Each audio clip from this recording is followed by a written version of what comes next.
megalayapost.news. Ban pensong tho pat ba halor ke jingma na ke jingpen khen ye ki kendon anya kali babun sen ki wanra e ke jingja bosongsi katanat di boy traffic police ringkat katanat traffic police na nongpo police station mentak singi kelapen is dan daga kam bagi pat ba ke haban boat ye ki kendon anya kali kani ke jingpen i katanat di boy traffic police ban pensong tho shik pat ba kadai ka ba kila pelong ye ke jingkhanra ye ki kali ba pen khen an bar ka juko por kila sam de helmet shik khna kirang ba kiri kunthai ki banya ya ki kali arshaka nagalyang ki traffic police kari boy kila beteng ban pelong ya ke jingkhanra ya ki kot kisla niban bat ki kali bapen kenyan la bun sngi menta bat ki traffic police menta ka sing blai kila khandra kerpang ru ya ki kali arshaka bar kumju ru ki we ki kali ba ki dei bandon ki helmet ba bandeng ya ki seat belt na ga benta ka jingshingan ha kali kawan Girl, wear helmet, okay? Again, got na? Come on. This is love from the boy traffic police. Okay? Okay, very good. Give us a second. Very good. Superintendent of Police, Sri Vivekananda Singh, IPS. He is giving this awareness for the traffic people. Okay? So give a big round of applause for our SP. He has taken a very good initiative. Okay? Thank you so much. Wait, we'll give you some help. The awareness is on road safety.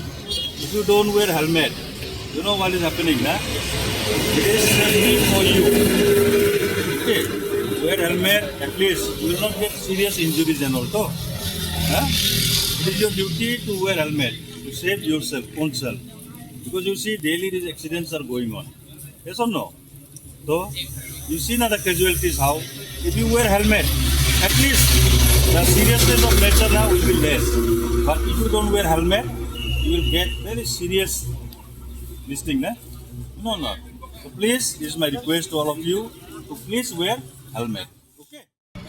Kani kalau ika awareness nagbenta ki helmet te kerpan iki pajba berkon bag abakinya ika two wheeler lani ika bike bersubha bentuk kam ika helmet namar ngila ai bentip akano kapor ke jaka accident berkon ngidon kibai ngasem abang ngilek kibai ngasem dini ki apki kidang kimi lenti bakinon phain re kaja ke dinja basli agni kisi ambun sini ye gini kibai two wheelers bagi penonton kami helmet dan kini setai kalau ke bersih kalau ada at least di penonton kami ka helmet kalau safety nak bentar jungki dan ini nak kalian ka Riboy traffic branch di Kerpan ya berkoi di nongnya ika tuk two wheelers bakin semua menbut ka anjung ke traffic rules hingga MDR bak tidak mending ka helmet tangane Kerpan iki bakin Subhaban buram ya India, kambe ika helmet kan sebab kile tangkane. megalayapost.news.